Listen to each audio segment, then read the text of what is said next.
Along the lines of local storage, we also have session storage. The difference is how long the data stays with the user for.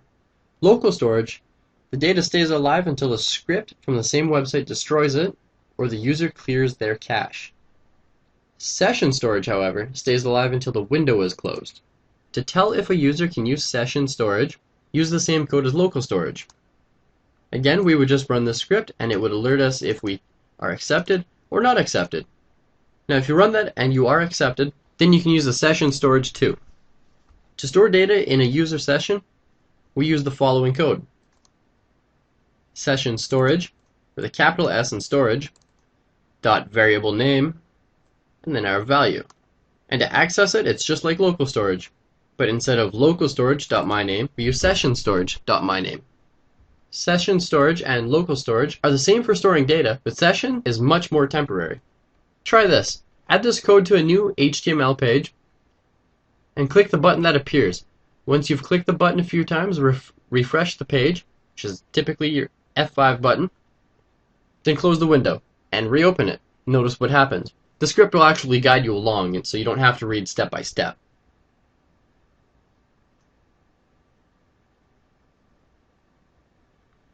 So here's all the code. Feel free to pause it here and just copy this over. I know that copying sucks by hand without using copy and paste. However, this does get you a little bit more familiar with some of the terminology and how the syntax for JavaScript works.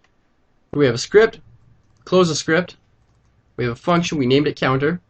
We checked if we can use local or session storage. This checks to see if our session storage.counter is positive, which is the number 1 or greater. If it is, for example, number 1, it's going to add itself. Otherwise, it's going to set session storage.counter as the number 1. And the next time it's accessed, it's going to go +1, +1, +1. We use document get element by ID number, which is our blank div at the bottom. And we're going to change our inner HTML to our counter number, the value of our session storage.counter.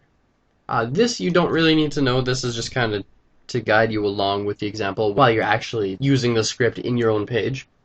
Now, if you went through all that trouble and it didn't work, or you really just want to get to the end of the video before you do anything, I'm actually going to show you an example of how it works right now.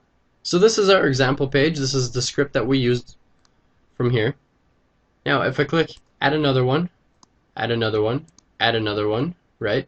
It's going to keep adding my number up.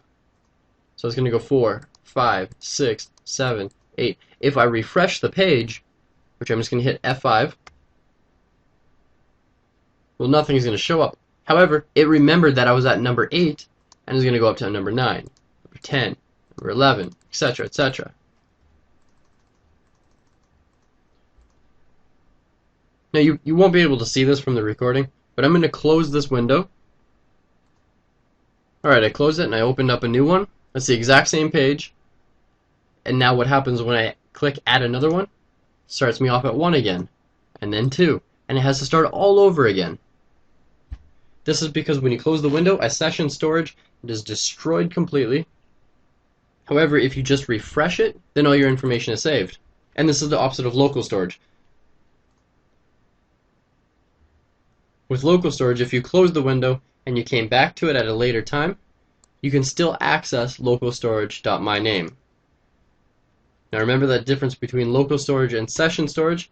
Session storage is obviously started with session storage, and local storage instead of session just looks like local.